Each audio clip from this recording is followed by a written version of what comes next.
Welcome friends, welcome to Niranjan home kitchen. நாம் இன்றைக்கி முட்டை மசாலா செய்கிறது எப்படின்னு பார்க்கலாம். அதுக்கு முட்டையை வேக வச்சு எடுத்து வச்சுருக்கிறேன். இந்த மசாலாவுக்கு பூண்டு, இஞ்சி, பச்சை மிளகாய், ஒரு தக்காளி, ஒரு பெரிய வெங்காயம் நறுக்கி எடுத்து வச்சுருக்கேன். ஹோல் கரம் மசாலா ஒவ்வொரு பீஸை, அதோட சோம்பு சேர்த்து எடுத்து வச்சுக்கோங்க. முதல்ல தக்காளி, இஞ்சி, பூண்டு, பச்சை மிளகாவை தண்ணி ஊற்றி ஒரு நைஸ் பேஸ்ட்டாக அரைச்சி எடுத்துக்கலாம். இப்போது ஒரு கடாயில் எண்ணெய் விட்டுட்டு நறுக்கி வச்சுருக்க பெரிய வெங்காயம், ஹோல் கரம் மசாலா, சோம்பு போட்டு தாளிச்சுக்கோங்க.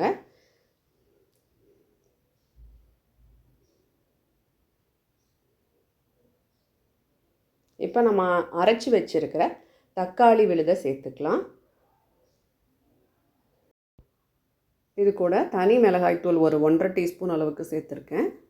மல்லித்தூள் ஒரு 1/2 டீஸ்பூன் அளவுக்கு மல்லித்தூள் சேர்த்துருக்கேன். கரம் மசாலா ஒரு 1/2 டீஸ்பூன், ஒரு 1/4 டீஸ்பூன் மஞ்சத்தூள் சேர்த்துருக்கேன்.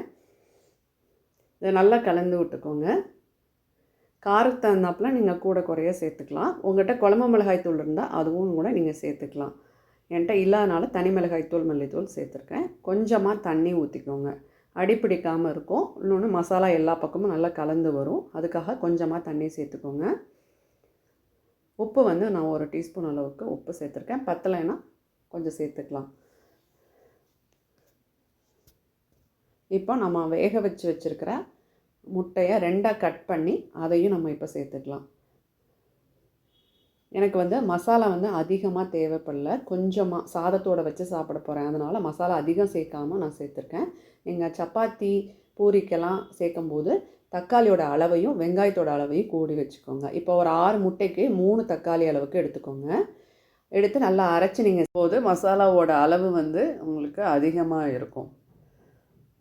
கடைசியாக நம்ம மிளகுத்தூள் 1 டீஸ்பூன் அளவுக்கு சேர்த்துட்டு நல்லா கலந்து விட்டுட்டு இறக்கிடுங்க.